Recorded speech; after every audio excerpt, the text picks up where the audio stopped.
the best fight songs around. I don't think I'm being biased in saying that in any way. That was great. Welcome back to Hometown Highlights, everybody. The Trojan Marching Band joining us for Week 3. I'm Harrison Beebe. I'm Spencer Beelock. No question what our game of the night would be tonight. You hear him in the studio now. Big North Conference did its best to give us a great 1-2 punch to start league play. It was a really good 1-2 punch. But we start with the Trojans and Titans. We're going to get to Cadillac and Petoskey in just a minute. We're going to start with TC Central, TC West. West leads all time in the series 12-5, but both teams have won 3 each in the past 6 years. So this one, you never know what's going to take place. And it was like that for a long time in this game. Scoreless in the first, Sean Williams in the second looking to score, but Zach McGuire comes up with a huge pick for the Titans, returns it all the way to midfield. And West, they had their scoring shoes on. Turnquist, the QB, hands off to Josh Roken. 1 yard out, they punch it in, and the Titans take the 6-0 lead.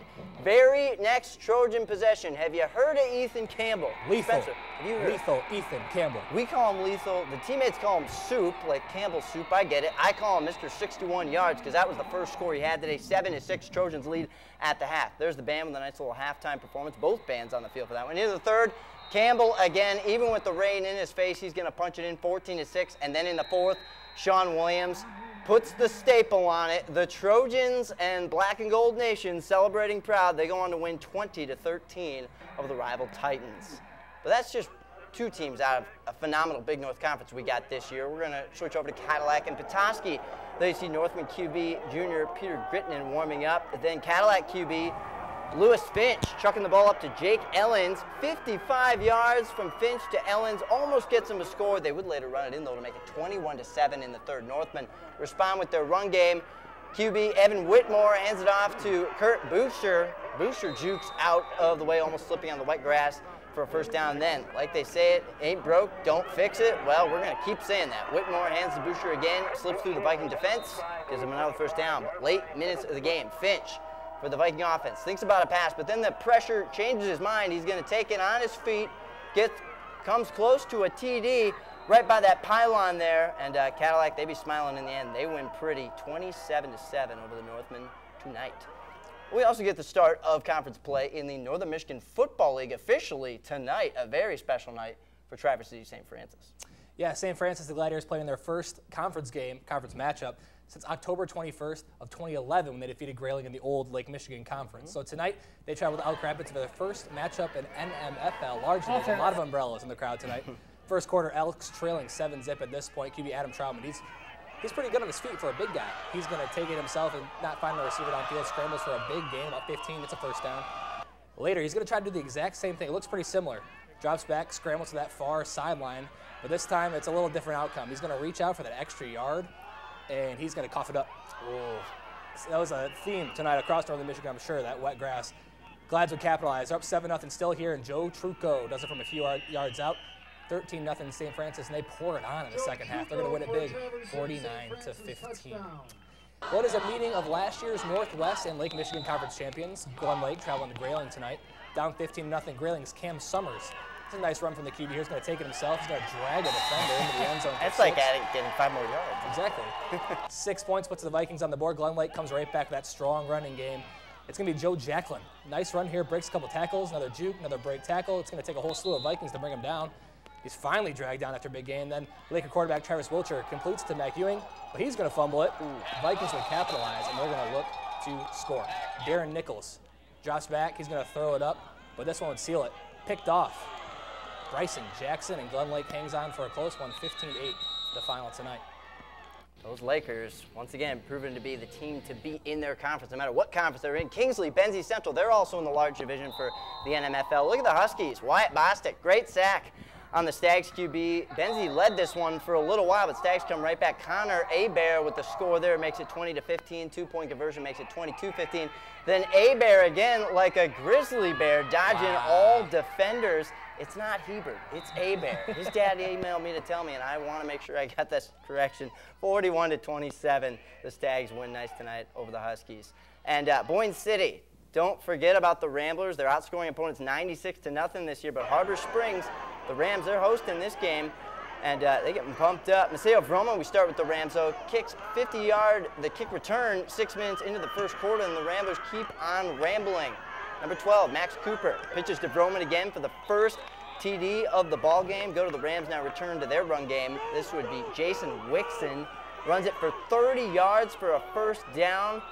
And then we turn to Mitch Hoffman, big old number 4. He's going to get the sign up the middle through the defense, gets another first down. But Boyne City, we mentioned those stats for a reason. They shut out yet another team, 42-0. Well, we're just getting started here on Hometown Highlights. We might have the matchup of the year in the small division of the NMFL when Frankfort and Suttons Bay meet up, plus action from the West Michigan D-League, Jack Pine Conference, and Sault Ste. Marie travels far west to take on Marquette. Stay with us.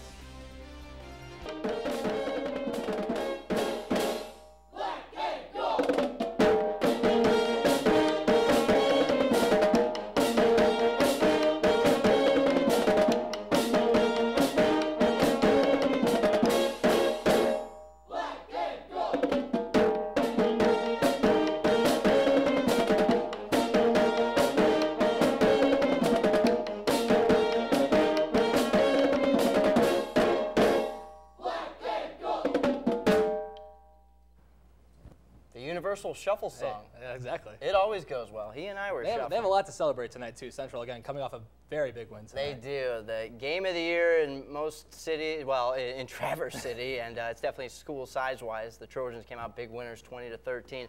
We move now to two former Northwest Conference staples, meeting up tonight when Frankfort visited Suttons Bay. Yeah, Matt Stapleton and Joe Trudeau lead two of the most respected programs in the area, and their matchup tonight could give us an idea of who may be the best in the NMFL small division. Suttons Bay, their band was in the studio last week, and tonight they were on the field doing their thing. Norsemen ready to defend their home turf. Opening kickoff, things get a little interesting here. Suttons Bay muffs it, and Cole Hollenbeck is there for the Panthers, but they couldn't capitalize on that. Suttons Bay looking for some offense. Zach Rice going to take it, the handoff off right tackle, big gain. But that drive would also stall. It's typical thing in the first quarter. Devin Kepper doing his thing for the air for the Norsemen. Connects with Lars Thornton, a nice out route right in front of the sideline there. Special teams, we say it's 1/3 of the football game. It really is. Peyton Bartley gets a piece of the Norseman punt. And that would pin them deep, but Suttons Bay, they would hang on at home in a tight one, 29-20, the final. Yeah, they kept the scoring late in that one for some reason. Kalkaska and East Jordan both starting 0-2, both wanting to get that first win in the books tonight. Mother Nature would play a big role in this one, but not here. Third quarter, Blazers leading 6-0, looking for more. Zach Ingersoll connects with John Even on the out route, first down. Then Ingersoll is going to look for Even again, but this time, Trey Peterson there for the Red Devils. And he'd bring it back for a little nice return, but like I said, this one was a little wet, a little sloppy, and Kalkaska was really the better team tonight at the end of it. Avina punting, heads-up play here from the Blue Blazers, and EJ return man's going to touch him, and Nolan Mitchell is there to seal the 6-0 win for Kalkaska tonight.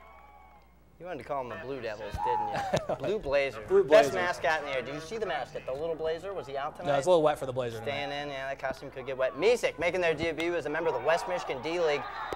Rumbling on a fumble, Jonathan Acton gets it from Garrett Humphreys there. Garrett Humphreys punches out of the Jonathan Acton run. Later, Humphreys has trouble with the punt, looks to throw up a Cameron Farsfing.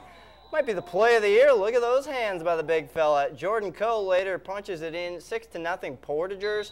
He would score again. That's the next highlight you're going to see is Coe again, and Portagers win impressively on the road, 51-0. To the Jack Pine Conference, both Farwell and Houghton Lake looking to avoid the 0-3 start. The Bobcats defense starts out strong. Defensive tackle Jake Barth. He's going to strip the ball from Farwell's Alex Daly. Ethan Aiken jumps on it, and the Bobcats recover. Houghton Lake takes an early lead as QB Tommy Press, impressing, takes it in himself, puts the Bobcats up 6-0. Press again, tries it again, but you can't always impress him, even when you want to. Farwell D is there. Jared Stiglich puts the big hit on him. He gets the sack. Bobcats, though, come right back. Press escapes a sack this time, scrambles to his left, breaks another tackle, and finds receiver Aiken for a TD. Ethan's back in the fold and puts the Bobcats up 13-0. They go on to win 35-12. Well, let's go north. Sault Ste. Marie starting the year 0-2 against Big North teams, hoping to trip up to Marquette and get them their first win. Second quarter, Marquette already up 7-3, and it's Brett Place finds Connor Brazu the pass. That would eventually lead to a first down, and Marquette looking impressive here. Again, here they come, Big Reds. It's going to be Demetrius Mullen scoring from the 1-yard line, and Redmond go up 14-3. Marquette looking for more. It's Brett again. Brett Place looking downfield, but this time he's picked off. Jordan Houghton for the Blue Devils. But Marquette, they get the last laugh in this one. They win it at home, 35-17. Press and Place, back to back. The PQBs. Gotta do what you gotta do. I like them better than my name, that's for sure. All right. That's going to do it for us on the desk. We turn it over to the Trojan Marching Band to close out the show. Have a good weekend, everybody.